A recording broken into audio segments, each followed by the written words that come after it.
Hola, ¿qué tal hermanos? ¿Cómo están? Ahora, por el tiempo de los videos respuesta, voy a empezar a hacerlos por acá, por YouTube, para poder dar más argumentos y para que el tiempo no me presione al argumentar. Vamos a empezar con este video de nuestro querido hermano Daniel. Dime, entonces, ¿dónde está la verdad? ¿En cuál de todas las miles de sectas protestantes está la verdad? Como podrán ver, hace unos cuantos meses le hice esta pregunta que vemos en el video, ya que él se refería a ciertos testimonios de sacerdotes, supuestos sacerdotes que salieron de la Iglesia Católica y se hicieron protestantes, haciendo énfasis en que salieron porque buscaron la verdad. Entonces yo le hice la pregunta, ¿en cuál de las sectas protestantes podemos encontrar la plenitud de la verdad? Y es a lo que va a intentar responder en este video y a lo que vamos a refutar con sus propios argumentos. Para empezar, aquí en el video que acabamos de ver, podemos ver cómo pone sobre el mismo video un texto, usando un texto fuera del contexto y fuera del entendimiento incluso textual de lo que dice. Le falta un poco de comprensión, ya que si nos vamos al texto en sí, podemos ver que él no está llamando iglesias a las sectas protestantes, y no por eso, no porque les llame comunidades eclesiales, quiere decir que no sean sectas. Si nos vamos al diccionario de la Real Academia de la Lengua a ver qué es el significado de sectas, podemos ver que es es esa creencia religiosa, esa doctrina religiosa que se aparta de lo que se considera ortodoxo o tradicional. Y como podemos saber, gracias a la historia, a la patrística y a la misma Biblia, los protestantes cada vez se apartan más de lo ortodoxo, de la tradición de la iglesia que lleva muchos siglos, incluso antes de que el protestantismo existiera. Continuando con esto, podemos ver que él usa un texto de Benedicto XVI en el cual habla de las comunidades eclesiales que no están en comunión con la iglesia, que se apartaron de la iglesia. Y dice de manera enfática que no pueden ser llamadas iglesias por el mismo significado de iglesia. Ahora, teniendo entendido esto, podemos saber también que Benedicto, en unos discursos que hizo, incluso en uno de estos comunicados ecuménicos que hizo al ir a estas iglesias protestantes históricas en Alemania, él hizo un llamado a unirnos en contra de las sectas, y principalmente nombra la secta en el que este personaje está, a los pentecostales, porque son los que ponen más en peligro la fe, incluso la fe protestante, por el sentimentalismo y por la falta de racionalidad de La lo mismo. verdad. Bueno, yo sé que muchas veces esta pregunta la hacen con dolo para tratarnos de dividir y así hacer ver que nosotros estamos divididos. De hecho, no hacemos la pregunta con dolo, la hacemos con una verdadera intención de que entiendan que están relativizando la verdad. Y no estamos intentando dividir, porque ustedes son los que se dividen a cada rato. Es por eso que hay cada vez más sectas protestantes con interpretaciones personales de cada pastor y con enseñanzas y doctrinas que se van alejando incluso de la misma fe protestante que nace con Lutero. Video. Es menester que sepamos que no solo los protestantes sufrimos de divisiones y diferentes pensamientos, es algo que se da también en la Iglesia Católica Romana. Lo que sucede es que muchas veces ellos tratan de vendernos la idea que ellos son tan unidos, pero les invito que ahora mismo investiguen qué está sucediendo en Alemania. La Iglesia Católica en Alemania está a punto de dividirse. El cisma prácticamente ya es un hecho. Hicieron la última sesión y prácticamente se van a separar. Bueno, aquí lo que vemos, lo que está sucediendo en Alemania no es una muestra de que el catolicismo esté dividido. Más bien es muestra de lo que pasa cuando el hombre quiere imponer su pensamiento y su modernidad a la iglesia. Es el mismo ejemplo, nada más que más moderno, de lo que pasó precisamente en Alemania con Martín Lutero, que quería imponer sus propias doctrinas sobre lo que la Iglesia, mediante el magisterio, la misma Biblia y la tradición, enseñaron. Por ejemplo, podemos ver una carta de Lutero en la cual él afirma que la sola escritura es porque Lutero quiere. Así lo escribe precisamente. El dilema de la sola es porque Lutero quiere. Además de la soberbia que demuestra Lutero en esa carta, demuestra que la sola escritura fue inventada por él. Y precisamente fue un ejemplo de lo que está sucediendo ahorita en Alemania. Que el hombre quiere imponerse sobre lo que Cristo dejó, sobre la iglesia. Pero no es una muestra de una división, más bien es la muestra de la importancia del magisterio para resguardar la fe de la iglesia. En pocas palabras, lo que sucede en Alemania es la protestantización de la iglesia. Hombres que son parte del clero, parte de la iglesia, que protestan en contra de lo que la iglesia ha enseñado durante siglos. Pero dejando eso de un lado, respondamos la pregunta. ¿Cuál de todas las iglesias o denominaciones protestantes o evangélicas es la correcta o verdadera? Bueno, pongan atención en esta respuesta porque al parecer ya nos van a responder cuál de todas las sectas protestantes es la verdadera. Y bueno, esto es interesante porque ningún protestante se atreve a nombrar, a decir el nombre de cuál es la iglesia verdadera.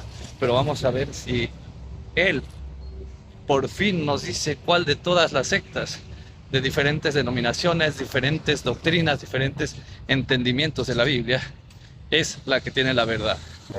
Bueno, bíblicamente se puede responder a esto. ¿Será correcta y verdadera toda iglesia donde hayan personas justificadas que han creído en Jesucristo como su único Señor y Salvador, que lo han confesado y que han creído en su corazón que Dios le levantó de los muertos? Y bueno, aquí podemos ver cómo vuelven a responder lo mismo, relativizando la verdad, diciendo que es verdad y justificada toda iglesia que cree en Jesucristo y que lo ha tenido en su corazón como nuestro Señor. Entonces, todo el protestantismo es verdad.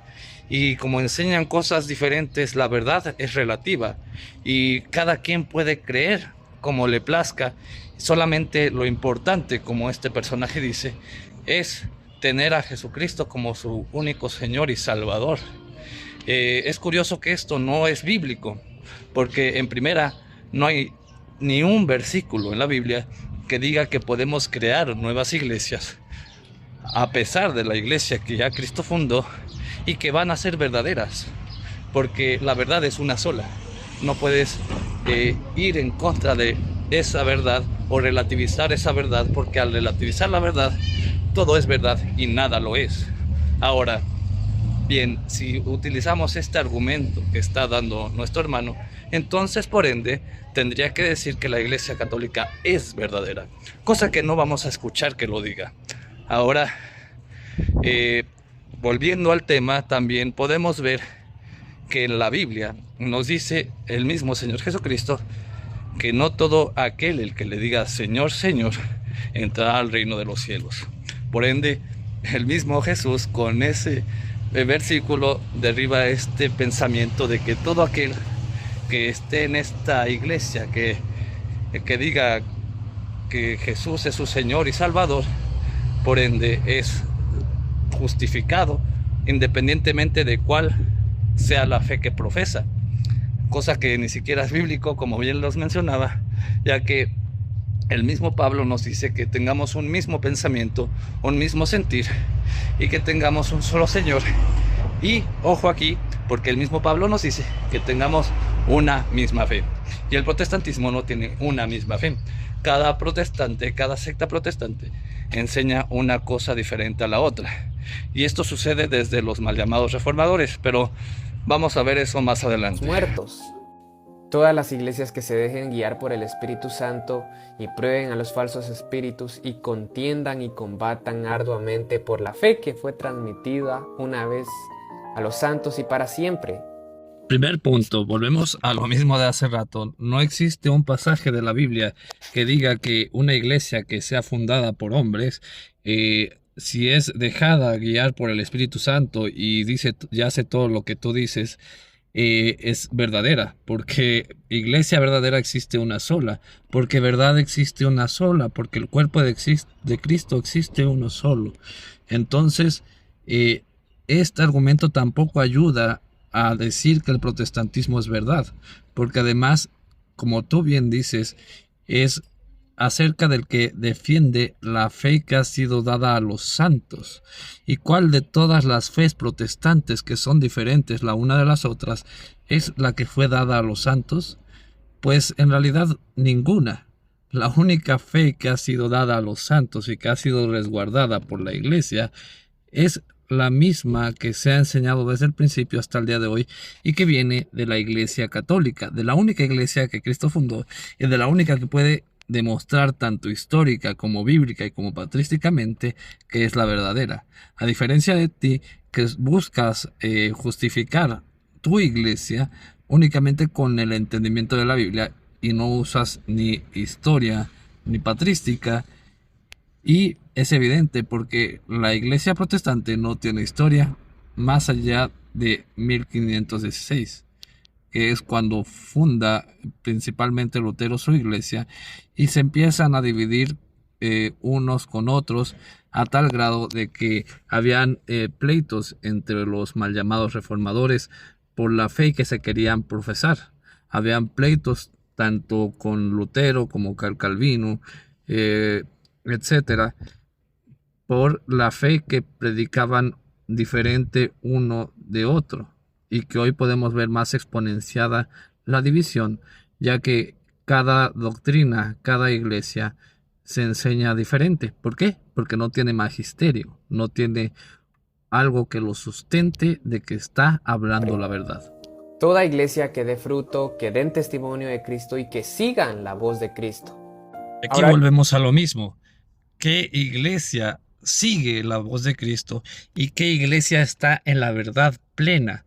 No me dijiste el nombre de la iglesia, porque sabes que las iglesias protestantes no siguen la voz de Cristo, porque son iglesias fundadas por hombres y porque no hay una historia que sustente y que refuerce tus argumentos. Simplemente, como bien mencioné hace rato, usas argumentos mediante la interpretación propia de la escritura para ajustarlos a las sectas protestantes. Pero bien, si alguien se dejara guiar por Cristo, no atacaría a la única iglesia que Cristo fundó, y si alguien se dejara guiar por Cristo, sabría que Jesús está verdaderamente presente en cuerpo, sangre, alma y divinidad en el Santísimo Sacramento del altar, porque Cristo dijo: esto es mi cuerpo, y en ninguna parte de la Biblia dice que es algo simbólico la Eucaristía. El pan es el cuerpo de Cristo, como lo podemos ver en Juan 6 y en todos los versículos que hablan sobre la última cena. Cristo mismo dice: es mi cuerpo, no dice simboliza mi cuerpo. Y podemos ver otras desviaciones doctrinales que tiene cada uno de los protestantes y ver que en realidad no son guiados ni por el Espíritu Santo ni por Cristo. En primera, porque el Espíritu Santo no genera división. Y en segunda, porque Cristo dejó una sola iglesia y dejó sus enseñanzas en esa iglesia. Si fueran guiados por Cristo, no estarían intentando justificar sectas que fueron fundadas por hombres. Ahora bien, ¿por qué tenemos divisiones? Bueno, primeramente tenemos que entender las iglesias evangélicas, las denominaciones protestantes no funcionan como la Iglesia Católica Romana, que es una institución de jerarquía, donde tienen establecida una sede, donde tienen prácticamente a un sumo pontífice que es del máximo nivel, y así viene de manera descendente. No, es evidente que las sectas protestantes no se manejan de la misma forma que la Iglesia Católica, porque no vienen de Cristo. Y es que Cristo, de entre sus discípulos, escogió a 12 para llamarlos apóstoles, que son los que son enviados a guiar a su iglesia. Y de entre esos 12 escogió a uno para darle las llaves del reino de los cielos y para encargarle su iglesia. Todo lo que perdones en la tierra será perdonado, y todo lo que no perdones en la tierra no será perdonado. Esa es la autoridad que le da Cristo a su iglesia. es la batuta que le da a la jerarquía de la iglesia. Y es por eso que podemos saber que la iglesia católica está siendo guiada conforme Cristo quiso que se guiara, con una jerarquía para que haya orden en su iglesia, para que haya el que guía y el que es guiado. Y recordemos que el que actúa en los sucesores de los apóstoles, que son los obispos y el Papa, es el Espíritu Santo. Por ende, el que tiene la más alta jerarquía es el Espíritu Santo, no es el Papa. El Papa es solamente un instrumento, al igual que todos los obispos y sacerdotes, que son guiados por ese Espíritu Santo que fue transmitido por imposición de manos, como los mismos apóstoles hicieron. Y es por eso que podemos decir que la Iglesia Católica sí es la verdadera, por historia, incluso por la jerarquía que él menciona, que sabemos que no son así las iglesias protestantes. Entonces, las iglesias protestantes y evangélicas no funcionamos de esa manera. Cada uno tiene su magisterio, cada denominación, por ejemplo, los bautistas, las iglesias presbiterianas, los metodistas, los pentecostales, cada iglesia tiene su magisterio. Aclarar que magisterio significa enseñanza. Aquí sería otra pregunta nueva. ¿Cuántos magisterios dejó Jesucristo? ¿Y cuántos magisterios que se contradigan el uno del otro dejó Jesucristo? Porque si la respuesta es que es varios, entonces yo podría entender que haya varios magisterios dependiendo de la enseñanza que haga cada secta. Pero en este punto no podría entender, porque Jesucristo deja un magisterio, una enseñanza clara dentro de su iglesia, la cual fue enviada a evangelizar a las naciones y de la cual nace el Nuevo Testamento y se compila lo que hoy conocemos como Biblia. Misterio. Cada iglesia tiene sus confesiones, su tradición o su liturgia. Y volvemos a lo mismo y no has respondido mi pregunta. Te pregunté claramente en cuál de las sectas protestantes podemos encontrar la verdad plena. Y si tú dices que todas esas iglesias lo que enseñan es la verdad, independientemente si una enseña una cosa diferente a la otra, estamos relativizando la verdad. Porque entonces, si la verdad de la iglesia calvinista, que se contrapone contra la verdad de la iglesia pentecostal, son verdades las dos, entonces todo es verdad y nada lo es a la vez. Y ahí caemos en el relativismo, mismo relativismo que atacó, por cierto, el que tú mencionaste al principio, Benedicto XVI. Y es por eso que estamos en contra del sectarismo, porque cada vez relativizan más la verdad y relativizan más las enseñanzas de Cristo para justificar su secta y para creer que están en la verdad, cuando sabemos que no están en la verdad. Unas iglesias siguen la interpretación de ciertos personajes, de ciertos padres, otras iglesias de otros padres y también de personajes de los reformadores, entre otros. Ya que estos personajes se manejan con la sola escritura, me gustaría saber en qué parte de la Biblia dice que podemos buscar diferentes interpretaciones y que independientemente de las diferencias de las interpretaciones, son verdaderas las iglesias que toman esas interpretaciones. Aquí es importante saber que el Nuevo Testamento, que fue escrito por la iglesia, fue escrito por la iglesia en el contexto eclesial, o sea, dentro de la iglesia, para la iglesia. Es por eso que si nos salimos de la interpretación que la misma iglesia le da a las escrituras, estamos yendo en contra de las mismas escrituras y estamos incluso siendo anatemas, porque como lo dice la misma Biblia, aquel que traiga un evangelio diferente sea anatema. Y eso es lo que sucede con estas diferentes interpretaciones que, por ejemplo, este amigo protestante acepta que tiene cada una de las sectas. Y cada magisterio llega a diferentes conclusiones, y el detalle está en que ningún magisterio dice ser infalible y estar libre de error.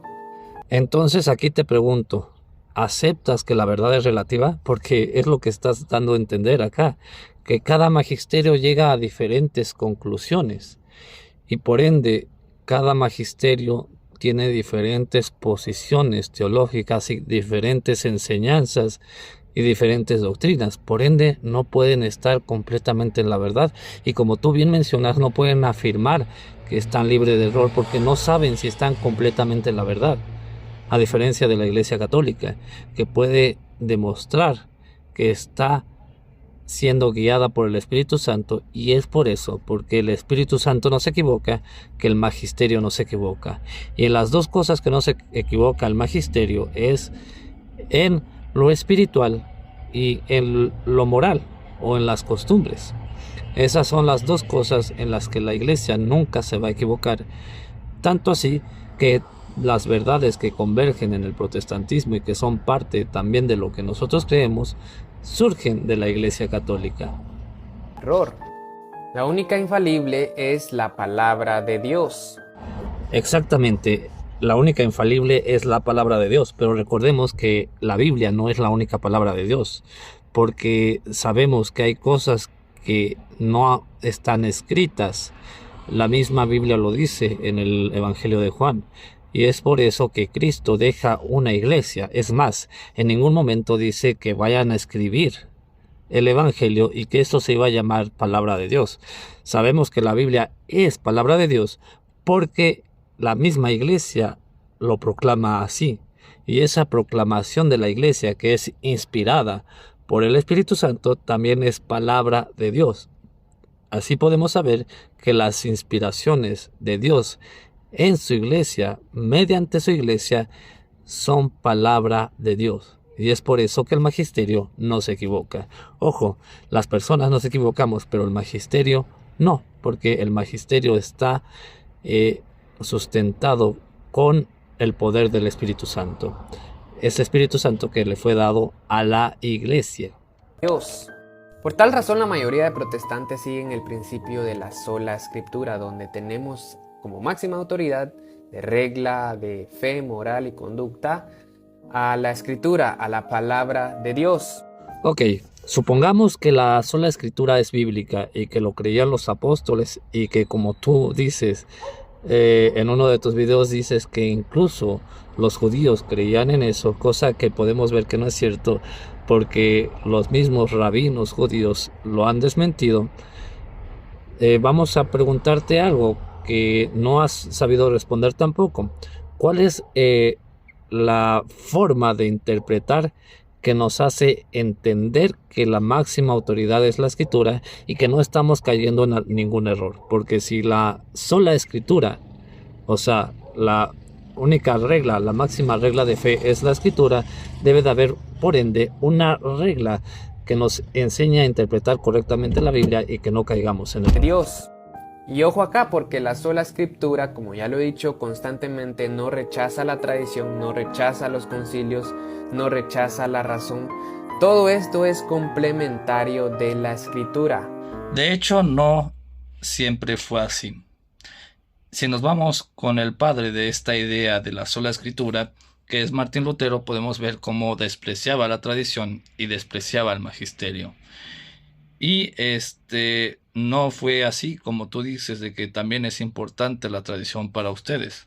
Ahora, es obvio que para ustedes van a agarrar la tradición que más les convenga y que se acople con la interpretación que ustedes hacen de las escrituras, cosa que tampoco es parte de la misma tradición que usan. Solamente agarran lo que me conviene para mi doctrina y lo demás de la tradición de la iglesia lo desechan. Es por eso que les molesta hablar de historia. Ahora, si nos vamos a la verdad de la sola escritura, no es sostenible, porque recordemos que la escritura, lo que es ahora proclamado como palabra de Dios, que es el Nuevo Testamento, junto con el Antiguo Testamento, surge de la Iglesia Católica. Principalmente el Nuevo Testamento surge de la Iglesia y surge precisamente de la tradición oral que se convierte en escrita gracias al magisterio de la Iglesia. Y gracias al magisterio de la Iglesia se proclaman 27 libros como palabra de Dios. Y gracias a ese magisterio puedes tener tú la Biblia entre tus manos. Es por eso que no podemos demeritar la tradición y el magisterio, porque una se necesita con la otra. Además de que la Biblia también es tradición. Escritura. Por eso no rechazamos los primeros concilios ecuménicos donde estaba representada toda la iglesia, donde se desarrollaron los credos y se combatieron las herejías que atentaban contra la cristología. De hecho, no es así, hermano, y tú lo sabes. Ustedes no aceptan los concilios, porque si aceptaran los concilios no saldrían a flote todas esas herejías que fueron atacadas en ese entonces.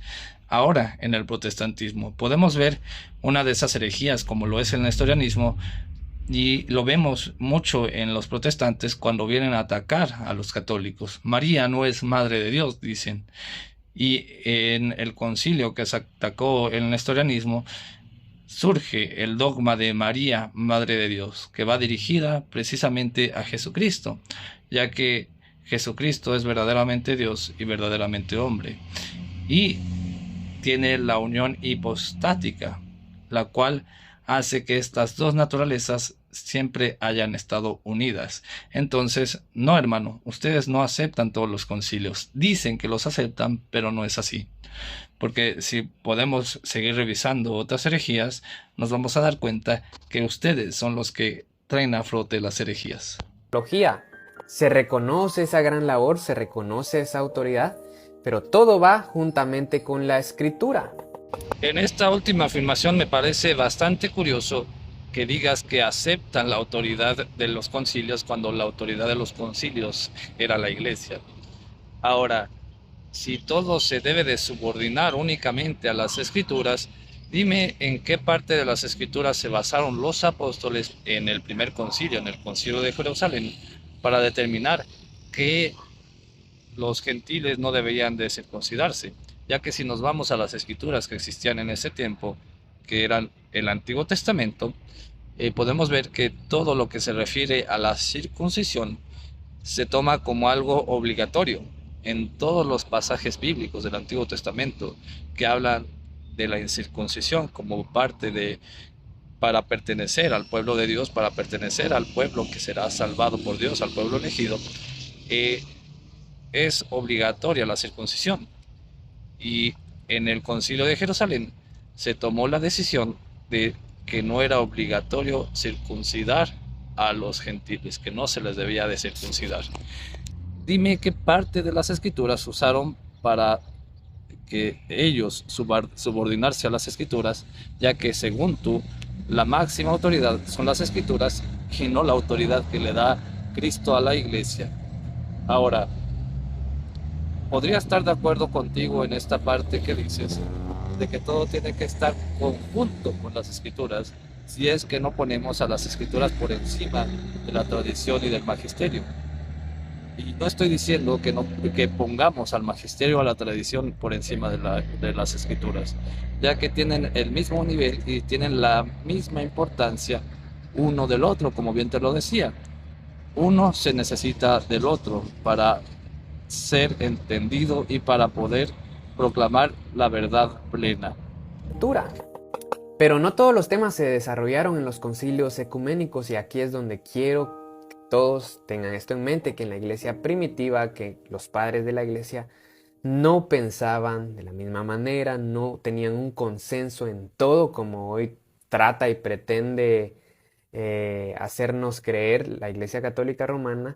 Amigos, cuando alguien quiera argumentar en contra de la Iglesia Católica y la encasille únicamente en Roma y diga Católica Romana, está demostrando que en realidad no conoce nada de la Iglesia Católica y está argumentando mediante la ignorancia, ya que la Iglesia Católica es universal. De hecho, eso significa católica. Y uno de los 24 ritos, que es en donde está la sede apostólica, la sede de Pedro, es el rito latino, pero los otros 24 ritos son parte de la iglesia, y es por eso que no se debe de llamar católica romana, se le debe llamar Iglesia Católica, que es universal, en la cual convergen los 24 ritos diferentes. Ahora, con el argumento que acabamos de ver, que los padres apostólicos, que los padres de la iglesia no pensarán lo mismo, no quiere decir que la iglesia no haya tenido una misma fe, un solo pensamiento desde el principio, Es por eso, precisamente, que es importante el magisterio, para que en esas diferencias, en esa diversidad de pensamientos, mediante el magisterio, descubramos cuál es la verdad y cuál es el pensamiento que está erróneo. Entonces, es por eso que es importante la iglesia como institución, tomando en cuenta el magisterio, la tradición y las escrituras. Por ende, si un padre apostólico o un padre de la iglesia pensaba diferente que el otro, todo se definía en los concilios, en donde se conciliaba el pensamiento. Es por eso que se llaman concilios, porque en la diversidad de pensamientos que hay en la iglesia, se une la iglesia para definir cuál es la verdadera fe. Y es por eso que se llaman concilios, para conciliar las diferencias que pueden haber. Es por eso que es importante para la unicidad de la iglesia los concilios. La romana, pues no era así con los padres de la iglesia. De hecho, existían dos tipos de escuelas, la escuela de Alejandría y la escuela de Antioquía. La de Antioquía se conocía por ser una escuela de interpretación literal y la de Alejandría por ser una escuela de interpretación alegórica, que normalmente entre estas dos escuelas diferían bastante. Por ejemplo, si nos ponemos a leer a la interpretación que le dan los padres sobre el pasaje de Mateo 16-18, vamos a ver que no hay un consenso de interpretación. No todos creen que Pedro es la roca, unos padres creen que es la confesión de Pedro, y así hay diferentes opiniones. Y bueno, esto tampoco quiere decir que la iglesia tenga diferentes tipos de fe, sino que más bien, como este personaje bien lo dice, la iglesia tiene dos escuelas de interpretación y estas dos escuelas convergen para darnos una explicación más sólida sobre lo que la iglesia cree, sobre la fe de la iglesia. Y es por eso que la iglesia enseña que se puede interpretar ese pasaje que pone de ejemplo Mateo 16-18, tanto de manera alegórica como de manera literal. Por ejemplo, se puede pensar que la roca se esté refiriendo a el pensamiento de Pedro, a lo que acaba de confesar Pedro, y no estamos en contra de eso. Eso mismo lo enseña la iglesia.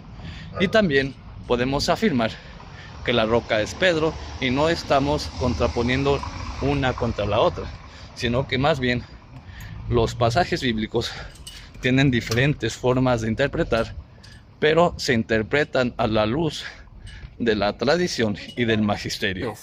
Pero había algo que unía a todas las iglesias, a pesar de las diferentes interpretaciones, sí estaban unidos en lo esencial, y justamente era lo que estaba contenido en la regla de fe, la regula fidei.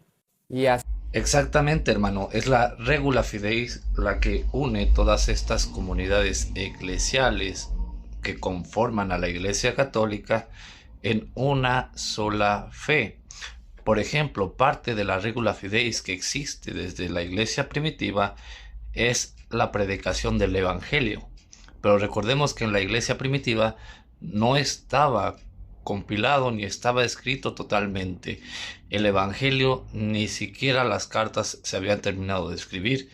Por tanto, lo que era la regula fidei era lo que predicaba la iglesia de manera oral, y junto con ello podemos ver que también la regula fidei, que es la que une en unidad, valga la redundancia, a la iglesia, es la Eucaristía, la repartición del pan, que en todas las iglesias católicas, tanto en la ortodoxa como la arminiana como la maronita, se cree desde el principio que está presente real y verdaderamente en cuerpo, sangre, alma y divinidad nuestro Señor Jesucristo. Y eso desde el principio es lo que nos ha unido.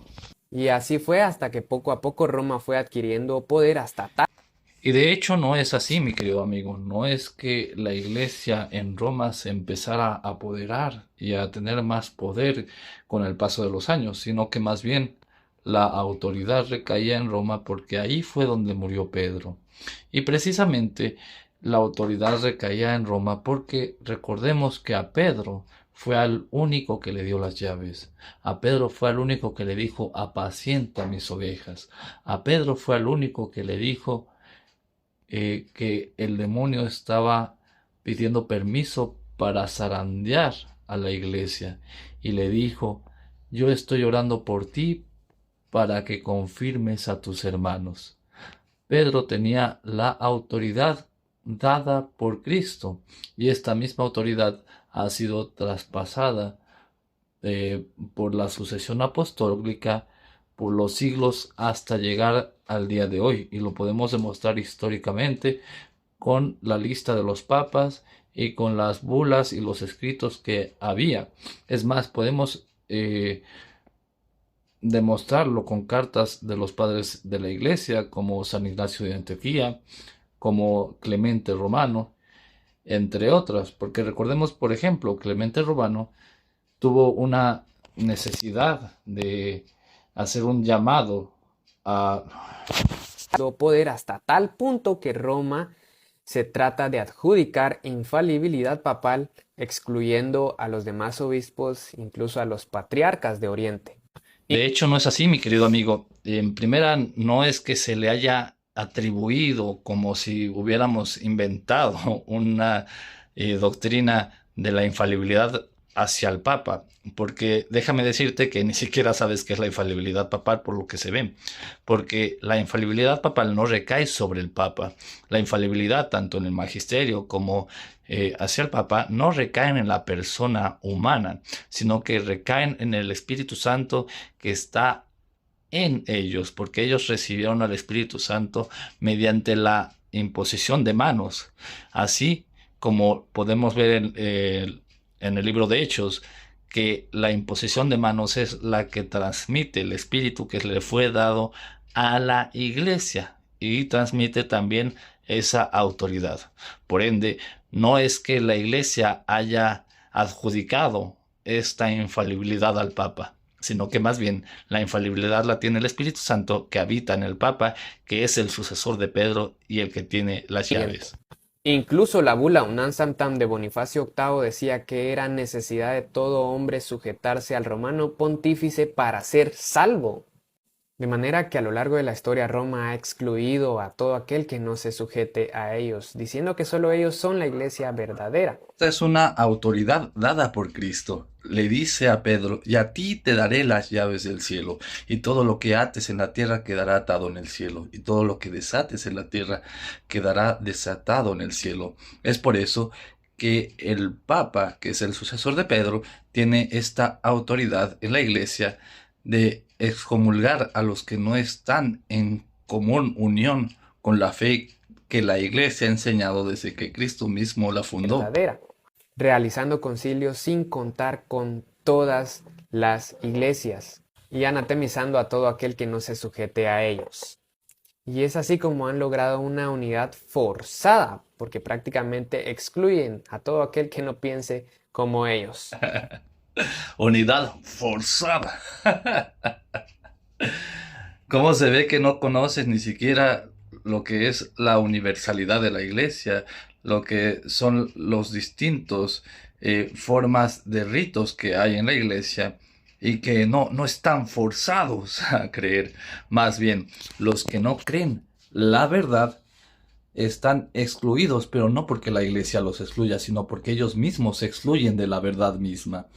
El problema es que tú dices aceptar a los concilios primeros y dices estar de acuerdo que hayan atacado las herejías, pero curiosamente no te gusta que la iglesia siga atacando las herejías.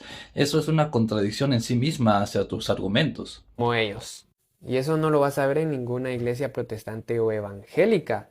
El día que una iglesia diga eso, claramente es una secta, porque decir que el papa o que el pontífice o que el obispo o que el pastor es infalible y que de él depende la salvación es una herejía, porque realmente contradice lo que dice la Escritura, que la salvación viene de Jesucristo. Ok, aquí estás haciendo una falacia del hombre del paja, porque la iglesia nunca ha enseñado que la salvación dependa del sumo pontífice, o sea, del papa. Lo que sí enseña es que tiene infalibilidad, como bien te mencionaba, porque es el Espíritu Santo el que lo guía cuando se habla ex cátedra de lo que es la fe o lo que es las costumbres o la moral, que son en las cosas que el Espíritu Santo guía a la iglesia para ir por la verdad y para poder afirmar que estamos en la verdad, porque si no podemos afirmar que estamos en la verdad y que no estamos fallando en esa verdad, entonces estaríamos relativizando la verdad como ustedes lo hacen. Por cierto, afirmar que el Espíritu Santo actúa en el obispo de Roma y por ende esas decisiones que se toman mediante el Espíritu Santo son infalibles, no es que la iglesia sea secta. Tampoco el decir que la iglesia verdadera es la iglesia católica y que por ende todas las otras iglesias que surgen de pensamientos humanos como lo son las protestantes no son verdaderas, no hace a la iglesia secta.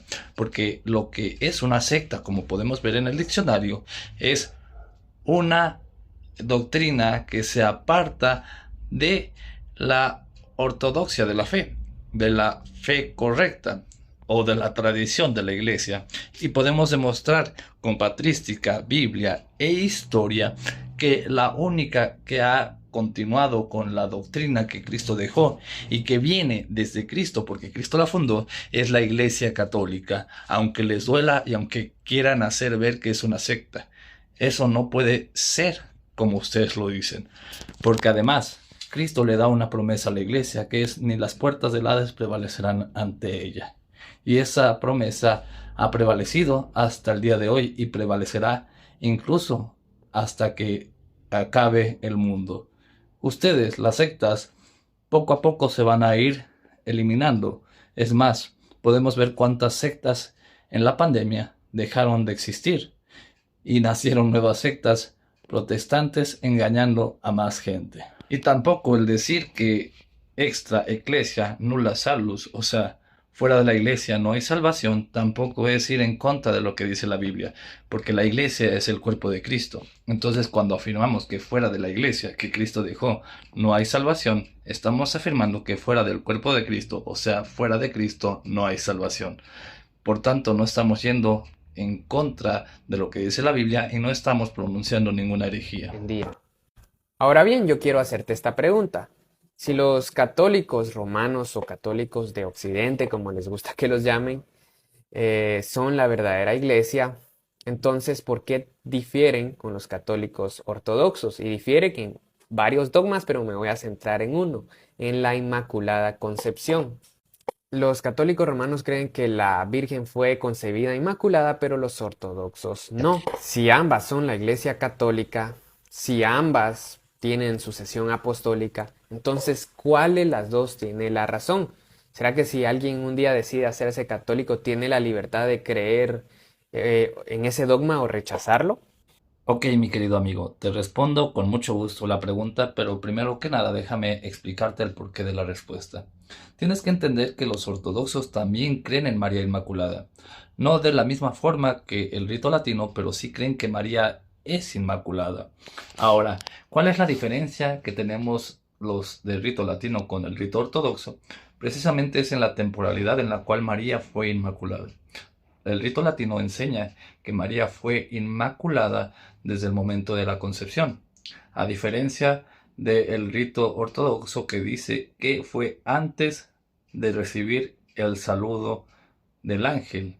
Ahora, ¿quién tiene la razón? Bueno, precisamente la iglesia del rito latino. ¿Por qué? Porque es la que tiene la autoridad de atar y desatar con las llaves que se le dieron a Pedro.